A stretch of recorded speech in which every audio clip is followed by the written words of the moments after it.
Hey, it's Thea Dainels with R.A.W. Vlogcast, where we keep it real, authentic, and I talk with people who are willing to share their passion.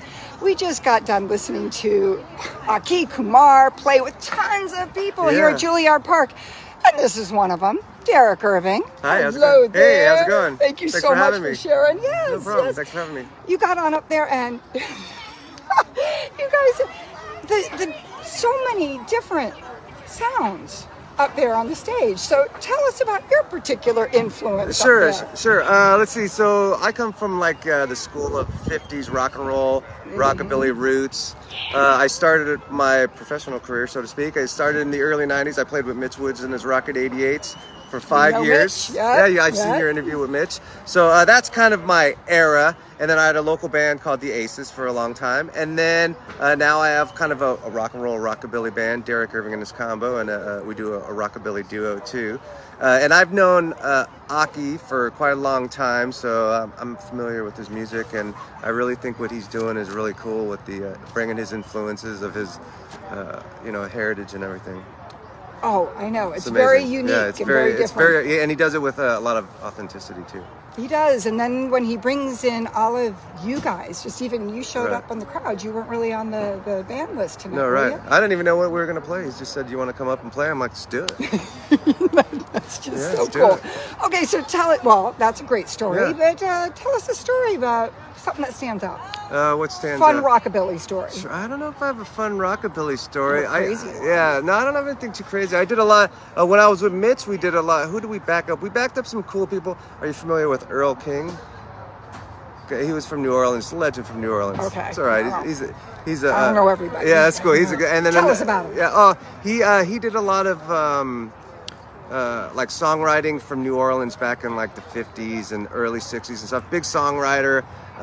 He had a lot of hits that other people cover, like Little Richard would do some of his tunes and stuff. Stuff right up your alley. Yeah, stuff right up my alley. And during that time too, we would back up another artist, Johnny Adams. He was a big New Orleans kind of singer, and just kind of. Are you from New Orleans? I am not. I'm actually from San Francisco and Oakland early in my life, and then we moved to Petaluma, and I went to high school and everything in Petaluma. I've been in Sonoma County for a long time. Sonoma County just brings out the music in people. It does, yeah. It really does. It really does. Okay, so somebody is watching this, or sees you up on stage. Yeah. What do you got to say to them about what you do and why you do it? Why do we do it? I think it's just something that, like the music that we do, it's something that influenced me since I was like 13. Like I grew up in the early 80s and MTV era. So like I was a big fan of like hair metal from LA, right? That's what I grew up on. And then all of a sudden I saw a video of hair metal, rockabilly. Like Motley Crue and Rat and Kiss and Van Halen. I mean that was my jam when I was like 12, 13, 14, 15, right? And I'd go see all those bands. And then somewhere in MTV days I found the Fabulous Thunderbirds and Stevie Ray Vaughan, right? And then all of a sudden I'm like, whoa, now like all of a sudden I appreciated the like the glam metal, but I could never play it. I couldn't do it. Like I don't know, it just didn't work.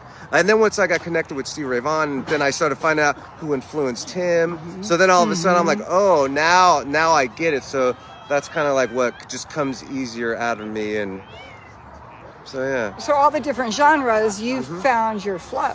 Yeah, exactly. And then once I got into like then I got into a lot of like jump blues and late 40s and early 50s, jump blues, swing, rockabilly, rock and roll, Chuck Berry, Bo Diddley, a lot of saxophone driven music, from the 50s and stuff. And even I like doo-wop and even some of the, your common 50s, hits that were back then. Just great, get out and dance and be social. So our show is like a high energy show.